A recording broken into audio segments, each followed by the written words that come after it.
الحمد لله رب العالمين الصلاة والسلام على خاتم النبيين وعلى آله وصحبه أجمعين أما بعد فأعوذ بالله من الشيطان الرجيم بسم الله الرحمن الرحيم قال الله تعالى في سورة بني إسرائيل انظر كيف فضلنا بعدهم على بعد وللآخرة أكبر درجات وأكبر تفضيلا لا تجعل مع الله إلها آخر فتقعد مذموما مخذولا.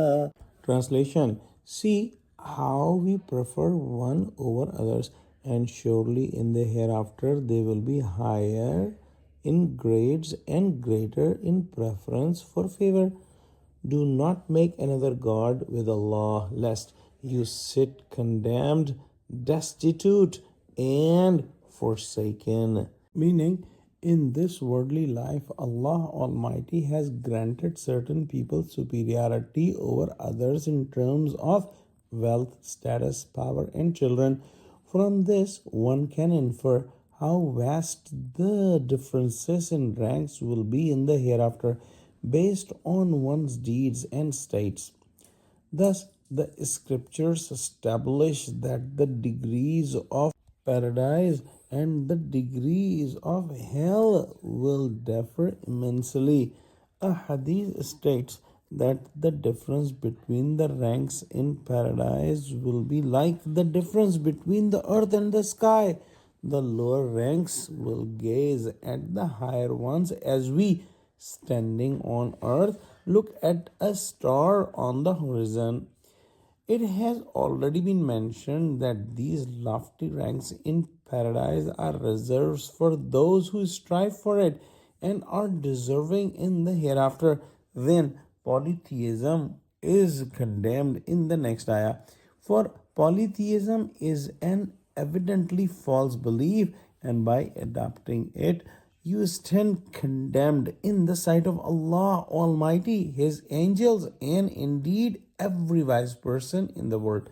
Thus, even today, we witness with our own eyes that religions that once taught blatant polytheism are gradually making reforms and progressing toward monotheism to find acceptance in intellectual societies.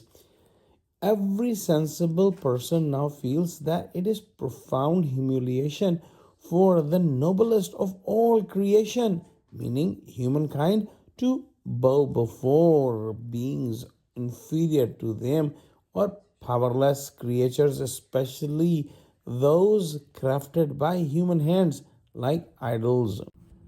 Committing polytheism with Allah Almighty is the gravest injustice. To stretch out one's hands in supplication before anyone other than Allah is an utterly lowly act. The one who bows before any other than Allah is performing the lowest possible act. The door to the true success, true help, and blessings is closed on such a person who is doing the shirk, and they are left in the state of weakness and helplessness. Thus, in the most difficult times, when they will be in dire need of support and aid, they will find no helper. Let's pray that Allah subhanahu wa ta'ala give us true understanding of Quran, connect us with the truthful people, and make us steadfast on the straight path. Ameen. وآخر دعوانا عن الحمد لله رب العالمين. السلام عليكم ورحمة الله وبركاته.